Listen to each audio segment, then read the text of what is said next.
multipurpose. Secara spesifikasinya nanti akan kita jelaskan di sini.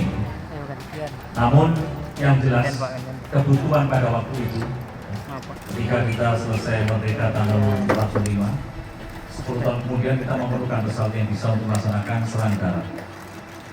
Akhirnya Pak Nur Tanyo memiliki ide untuk bikin pesawat ini, dan pesawat ini dengan bahan baku kalau lihat dalamnya itu luar biasa, di luar pikiran karena semuanya menggunakan siku.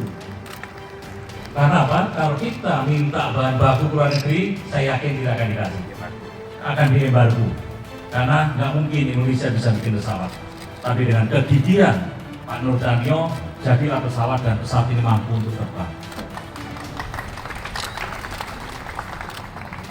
Untuk itu, pesawat memang sengaja saya tarik di sini. Nanti kita berikan banner secara kronologi ceritanya, sehingga menjadi inspirasi untuk pemuda-pemuda Indonesia, mungkin untuk kajian, untuk penelitian, karena kita di sini memiliki Universitas Gajah Mada, mungkin dari adik-adik yang di SMA Penerbangan semua bisa melihat pesawat produksi Indonesia yang pertama. Namanya tetap Museum Pusat TNI Angkatan Darat Dirgantara Mandala. Sekarang isi koleksinya. Yang pertama pesawat terbang. Semuanya berjumlah 52 pesawat, termasuk yang baru dirakit Hercules. Nah, sampai saat ini ada 50 buah pesawat, terdiri dari berbagai jenis, dari berbagai negara. Kemudian yang koleksi kedua, diorama. Diorama itu gambaran pemandangan 3 dimensi, menceritakan kisah sejarah. Yang ketiga, senjata-senjata. Yang keempat, ada kelompok heraldika, meliputi pakaian seragam, ada bendera-bendera, kemudian foto-foto, lambang-lambang, tulisan, dan lain-lain, itu heraldika. Kemudian ada kit model pesawat atau miniatur pesawat. Ada juga simulator pesawat P5 Mustang. Nah, dan lain-lain. Ini secara garis besar isi koleksi Museum Pusat TNI Angkatan Darat Dirgantara Mandala. Di luar tadi sudah kita lihat bersama banyak pesawat tempur. Jadi kalau tadi saya bilang dari berbagai negara, dulu ada blok barat, blok timur, dan blok. Nah, dari berbagai blok tersebut ada di sini. Maka Daso tadi bilang museum kita ini terbesar di Asia Tenggara. Itu betul dilihat dari jumlah koleksinya dan bermacam-macam koleksi pesawatnya. Oke, sekarang kita berada di blok pertama. Di sana ada para tokoh-tokoh perintis Angkatan Darat, juga pahlawan nasional, masuk patungnya yang sama.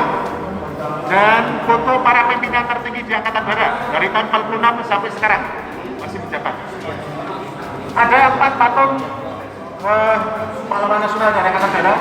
Yogyakarta sebagai tempat lahirnya TNI Angkatan Darat, dan pada waktu itu diberi nama TKR Bagian Penerbangan. Kemudian Yogyakarta sebagai tempat mendidik calon perwira TNI Angkatan Darat. Yogyakarta dikenal sebagai kota perjuangan, kota pendidikan, kota budaya, dan lain-lain. Ini sebagai alasan mengapa museum yang dari Jakarta dipindahkan ke Yogyakarta. Nah, dalam perkembangan selanjutnya, namanya diganti menjadi Museum Pusat TNI Angkatan Darat Dirgantara Mandala, penyatuan kedua museum tersebut. Kemudian karena koleksinya semakin lama semakin bertambah, ruangannya di Akabri Bagian Udara jadi ada di AAM tadi tidak muat, akhirnya dipindahkan atau dicarikan tempat yang lebih luas. Saya lihat di komplek Lanut Adi Sukuat di sini.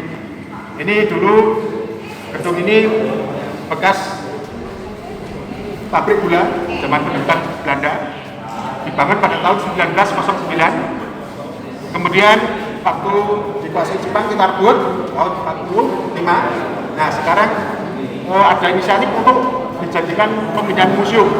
Akhirnya di sini diresmikan pada tanggal 29 Juli 1984.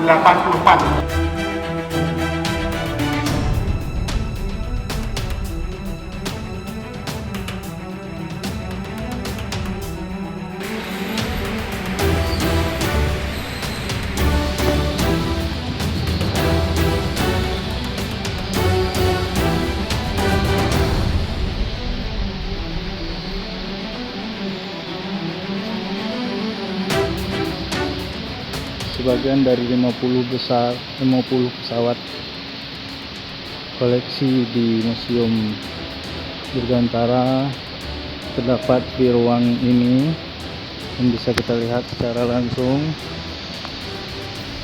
pesawat dari yang pertama kali dipakai oleh TNI AU dan hingga saat ini ada di Museum Dirgantara.